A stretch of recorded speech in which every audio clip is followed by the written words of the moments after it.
నాగేశ్వర్ గారు next topic తీసుకుందాం. America ఇండియాల మధ్య ట్రేడ్ డీల్ ఫైనల్ అయింది. అయితే ఇదే టైంలో ఈ విషయాన్ని కన్ఫర్మ్ చేస్తూ దిగుమతులు ఎగుమతుల వివరాలు తెలియజేస్తూ ఇండియా మ్యాప్ను రిలీజ్ చేసింది.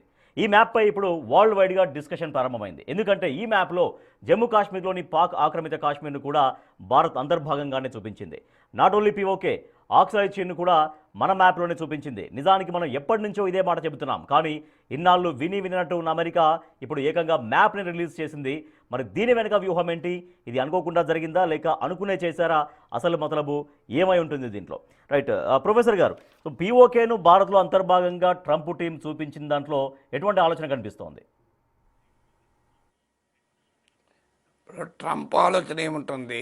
పుల్లలు పెట్టడం ఆలోచన తప్ప. మనం దానికి ట్రంప్ చేసిన దానికి ఆనందపడితే రేపు పొద్దున జమ్మూ కాశ్మీర్ తీసుకెళ్ళి మొత్తం పాకిస్తాన్లో కూడా పెడతాడు ట్రంప్. అప్పుడు ఏం చేస్తాం? ట్రంప్ మ్యాప్లకు మనం ఎక్కువ క్రెడిబిలిటీ ఇస్తే ట్రంప్ ఏమైనా చేయొచ్చు. ఇప్పటికీ ఆపరేషన్ నేను ఆపిన ట్రేడ్ వెపన్ ఉపయోగించి అన్నాడు. కాశ్మీర్లో మధ్యవర్తిత్వం చేస్తానన్నాడు. సో ట్రంప్ చెప్పిన దాన్ని మనం సీరియస్గా తీసుకుంటే మనకే ప్రమాదం. ఐ లవ్ పాకిస్తాన్ అంటున్నాడు Trump. So what is the guarantee? రేపు జమ్మూ కాశ్మీర్నే కాదు పంజాబ్ కూడా తీసుకెళ్ళి పాకిస్తాన్లో చూపెడతాడు. అప్పుడు ఒప్పుకుందామా? సో ఇప్పుడు ఒప్పుకున్నప్పుడు ఒప్పుకోవాల్సి వస్తే క్రెడిబిలిటీ ఇస్తే. అందువల్ల ట్రంప్ను పూర్తి కంటెంప్ట్తో డిస్మిస్ చేయాలి. ట్రంప్ మనకు అనుకూలంగా మాట్లాడితే మనం ఏది భుజాలు ఎగురేయద్దు. అది చాలా ప్రమాదకరం ట్రంప్ లాంటి అతనితో డీల్ చేయడం. ఎందుకంటే అమెరికా మనకు డెఫినెట్గా పాక్ ఆక్రమిత కాశ్మీర్ భారత్లో అంతర్భాగం. అది ఇవాళ కాకపోతే రేపైనా పీఓకేను ఇండియాలో ఇంటగ్రేట్ చేసుకోవాల్సిందే. దాంట్లో ఏం డిస్ప్యూట్ లేదు. ఆక్సైడ్ చైన్ మనది, అది పాకిస్తాన్ ఆక్రమించి చైనాకి ఇచ్చింది. సో అది చైనాది కాదు, పాకిస్తాన్ది కాదు, అది ఇండియాది. ఇంతవరకు మనం ఖచ్చితంగా డిప్లొమాటిక్గా చెప్పాల్సిందే. కానీ ఏదో ట్రంప్ ఏదో మ్యాప్లో చూపెడితే మనం దానికి ఆనందపడి ఉబిలాట పడితే చాలా ప్రమాదకరం. అట్లంటే భారతదేశానికి చెందిన కొన్ని భూభాగాలను నేపాల్ తన మ్యాప్లో చూపెట్టి ఆ మ్యాప్ ఏకంగా పార్లమెంట్ చట్టమే చేసింది అని చెప్పి మన భూభాగాలు నేపాల్లో కలిసిపోయాయా? ఇప్పటికీ అరుణాచల్ ప్రదేశ్ను ఇతర ప్రాంతాలను చైనా తనలో భాగంగా చూపుకుంటుంది. అంటే అరుణాచల్ ప్రదేశ్ చైనాది అయిపోతుంది ఆ మ్యాప్లలో చూపెట్టుకుంటే. ఇప్పుడు ట్రంప్ మ్యాప్ డిప్లొమసీ, మ్యాప్లో మసీ అంటారు దీన్ని.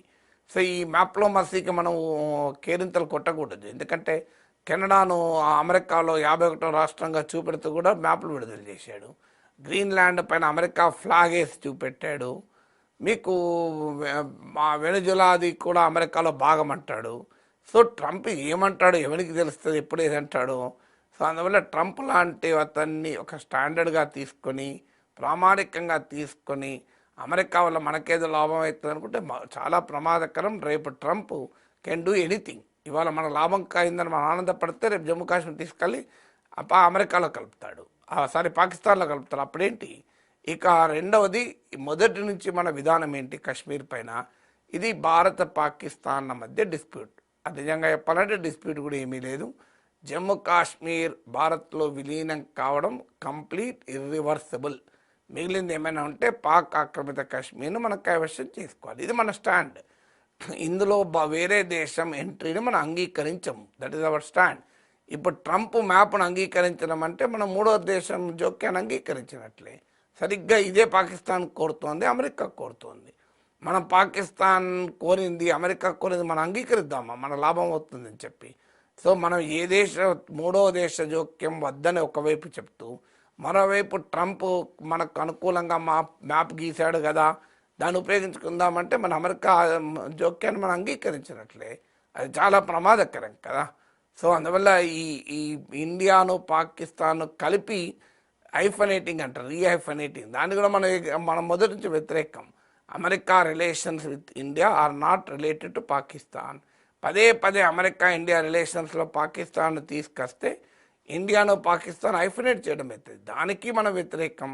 సో ఇంత క్లియర్గా మనం వ్యతిరేకంగా ఉన్న అంశాలు ఉండగా ఏదో ట్రంప్ ఏదో మ్యాప్ గీశాడని ఆ మ్యాప్లో మనకు ఉపయోగం ఉందని మ్యాప్లో ఉంటే ఏమొస్తుంది? రేపు నిజంగానే మనం పాకిస్తాన్లోని పీఓకేలో ఆక్రమించుకోవటానికి మోడీ ప్రభుత్వం సైన్యం పంపుతాడు. ట్రంప్ ఊరుకుంటాడా? అమెరికా మన మద్దతు ఇస్తుందా? పోనీ మద్దతు ఇవ్వకపోయినా మంచిదా? మౌనంగా ఉంటుందా? ఏమంటాడు? న్యూక్లియర్ వార్ అయ్యే ప్రమాదం ఉందని నేను ఆపుతా అని చెప్పి ముందుకు వస్తాడు. So let us be very clear. Terrorist స్థావరాలను అటాక్ చేస్తేనే యుద్ధం ఆపమన్నాడు. రేపు నిజంగానే మన పీఓకేని ఆక్రమించాలని చూస్తే యుద్ధం ఒప్పుకుంటాడు ట్రంప్. సో అందువల్ల మొదలు అది చెప్పమనండి. ఎస్, ఇండియా మ్యాప్లో చూపెట్టారు కదా, మేము ఇండియా కైవసం చేసుకుంటుంది. లేదా అమెరికా సపోర్ట్ ఇట్. ఇప్పుడు ఇరాన్ పైకి, వెనుజులా పైకి యుద్ధ విమానాలు పంపాడు కదా, పాకిస్తాన్ పైకి కూడా పంపమనండి యుద్ధ విమానాన్ని. యుఎస్ఎస్ అబ్రహాం లింకన్ ఇక్కడే దగ్గరలో ఉంది, వెస్ట్ ఏషియాలో, ఇరాన్ దగ్గర ఉంది. దాన్ని ఇటు సౌత్ ఏషియాకి పంపమనండి. డీగో గార్షియాలో అమెరికా బలగాలు ఉన్నాయి, పంపమనండి పాకిస్తాన్ దగ్గరగా, కరాచీ వైపుగా పంపించమనండి. మనం వెళ్దాం, వెళ్ళి పిఓకేని ఆక్రమించేసుకుందాం. లేదా అమెరికా సపోర్టర్స్ ఈ మ్యాప్లు గీతే వస్తాయండి. నిజంగా ఉంటే మెటీరియల్ సపోర్ట్ ఉండాలి.